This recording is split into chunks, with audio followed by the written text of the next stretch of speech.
Assalamu alaikum wa rahmatullahi wa barakatuh. Continuing with the Khutba of Muttaqeen by Amir al-Mu'mineen Ali ibn Abi Talib alayhi salatu wassalam. Khutba number 193 from Nahjul Balagha.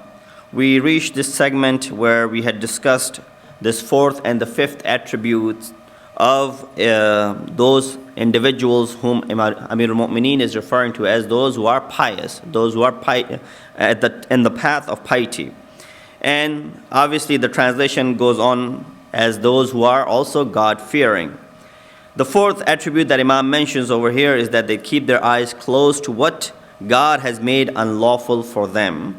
And fifth, they put their ears to that knowledge which is beneficial to them. Now, if you remember 2 weeks back, we did discuss this segment of the khutbah to an extent where we stopped with the hadith of our sixth Imam, Imam Ja'far as-Sadiq alayhi salatu wasalam, in which Imam was mentioning in regards to scholars, and he was mentioning 8 khisal or 8 attributes of scholars which should not be present in them. And it goes out for everyone who possesses any type of knowledge. It says humility is inherited from knowledge, and knowledge is the beam of ma'rifat, recognition, and faithful heart. One who is deprived of humbleness is not an alim, is not a scholar. He has split the hair in mutashabihat, those which are, ambiguous things. The way Allah says, only those who fear Allah from among His servants who have knowledge. إِنَّمَا يَخْشَى اللَّهَ مِنْ عِبَادِهِ الْعُلَمَاء. That those who are really fearful of Allah subhanahu wa ta'ala are considered to be ulama in the sight of Allah subhanahu wa ta'ala. We see the nemesis of scholars that Imam is discussing are 8 things. We talked about the first 4 and we left off the last 4. So I'll go ahead and recount all 8 of those attributes. First, Imam says these should be absent from any type of a scholar. Greed should not be there. Being miserly should not be there. Vanity should be missing. Prejudice should not be there. We talked about these 4. And then last 4 that Imam discussed, he says going after the things which aren't in his reach. That's among the things that Imam is mentioning in regards to the scholars, that a scholar in real meaning is the one who doesn't go after the things which are not in his reach. For example, here Imam is not talking about going deep into the knowledge and splitting the knowledge open and going towards, no. He's talking about those worldly, materialistic affairs that insan usually goes after, which are out of his or her reach. This is what Imam is telling, that alim is someone who does not go after the things which are out of his reach. Unnecessary verbiage, which means excessive words, or as we say in Urdu, lafazi, in Persian, usage of lafazi, using too much of the words, is something which Imam is saying is something which is not the attribute of those who are scholars. False pride increased due to lack of fear of Allah subhanahu wa ta'ala. People come up and say, wow, mashallah, you're a very good speaker and you're a very good orator. Right away, you start feeling that you're on top of the world and this pride gets into you. And you think that, no one's better than you. Right away, this concept develops. So always, whenever someone comes and praises, people have to praise in order for you to get encouragement. But if people come and praise you without any reason, or people come and praise you because it's their habit, you should not feel this false pride, because this false pride will increase the lack of fear of Allah subhanahu wa ta'ala. And lastly, Imam mentions that not acting upon the knowledge is among the attributes that should be missing from an alim. Scholars must continue to remove the veils of ignorance from himself or themselves and strive toward the path of self-awareness. This is something which you have to have, the self-awareness initially before you go on. Man arafa nafsa faqad arafa rabbah. You heard this hadith a tremendous amount of times, that as soon as you recognize your own soul, you will be able to recognize the Creator, Allah subhanahu wa ta'ala. That he knows that he must not attach himself to this world and always keep zuhud, asceticism, in front of him. We see that in the ahadith from our Ma'sumin alayhi salatu wassalam, it says, Inna a'lam an-nas billahi akhwafuhum lillahi.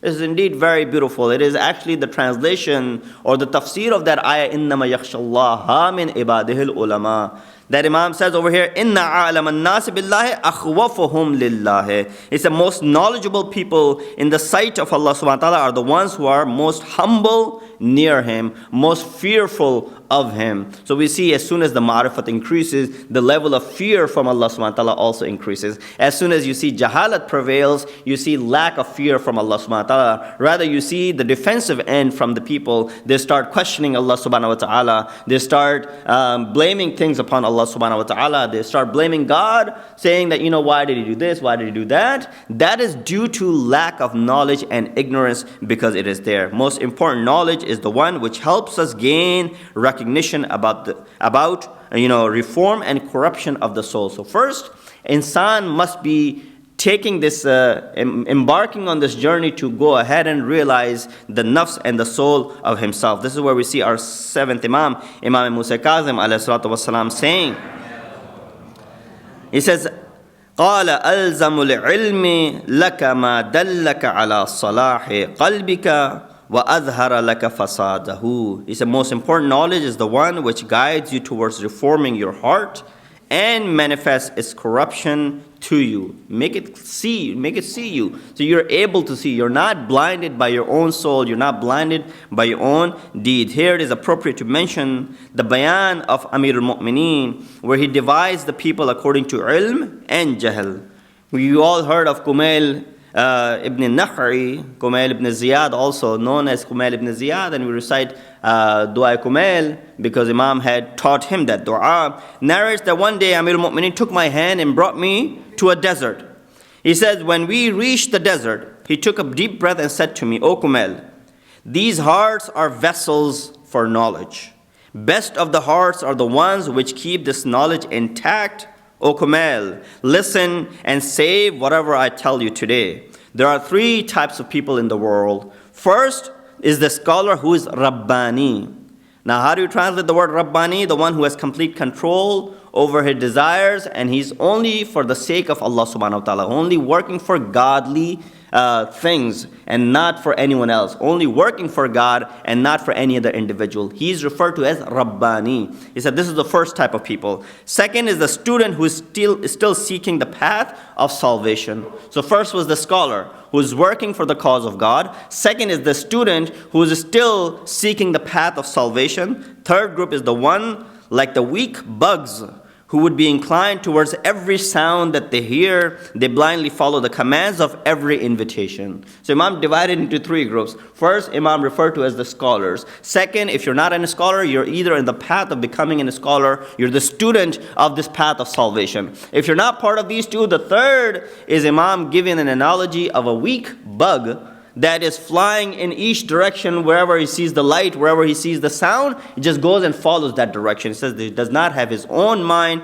and therefore he's just blindly following the commands of every invitation which is coming from all sorts of directions. Imam goes on by saying, O Kumail, knowledge is better than any possession since it protects you, while other possessions must be protected by you. So wealth and knowledge that Imam is comparing over here, Imam says, wealth you have to protect, you have to watch over it. But when knowledge is something which you have acquired, knowledge will be watching over you. Knowledge will be protecting you. He said, giving away and spending decreases your wealth, but giving away and spending the knowledge, sharing the knowledge is something which will be multiplied when it's shared. O son of Ziyad, recognition and attaining knowledge is the pillar of the religion. Imam continues by saying, O Kumail, those who accumulate wealth are dead even if they might seem alive to you.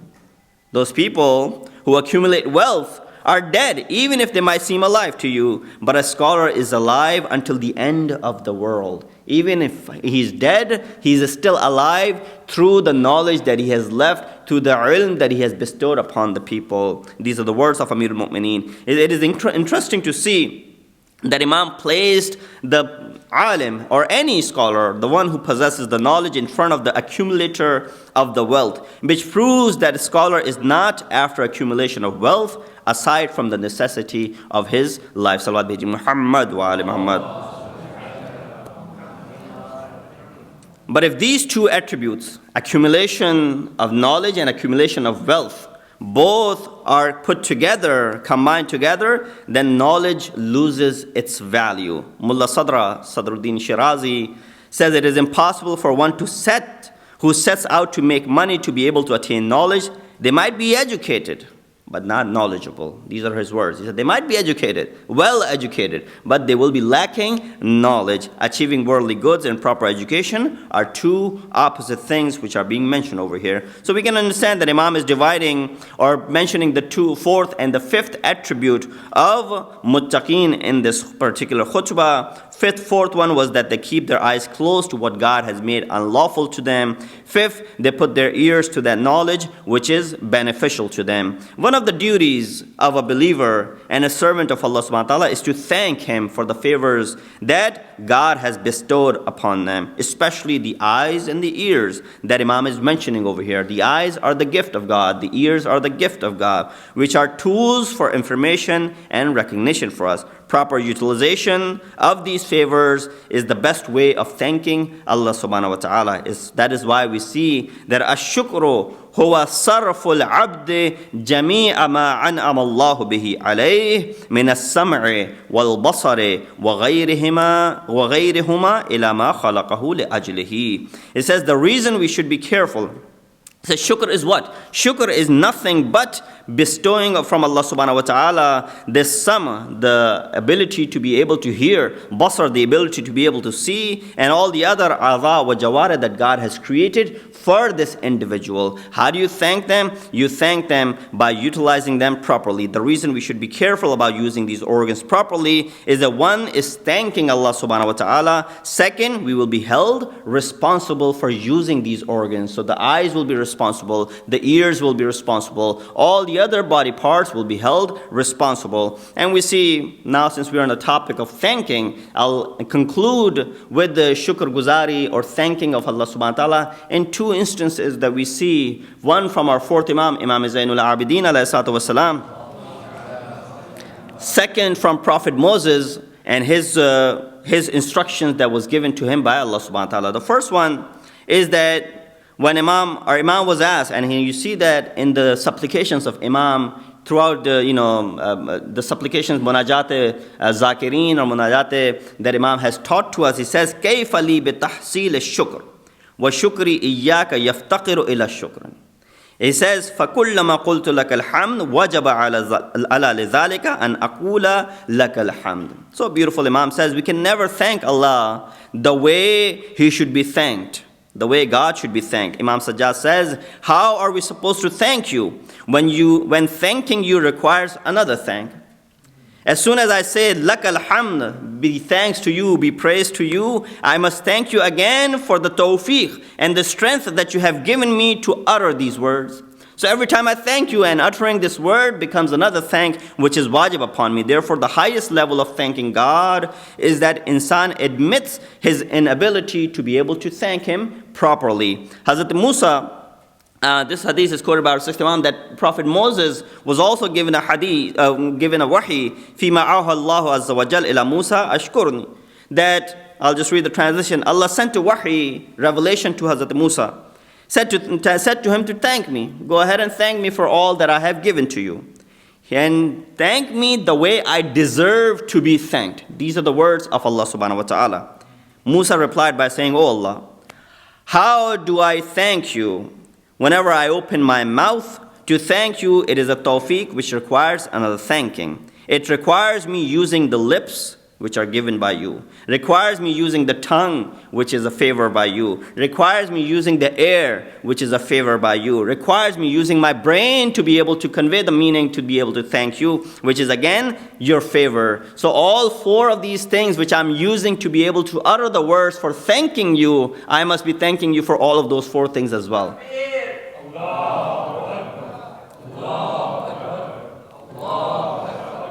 Allahumma salli ala Muhammad wa ala.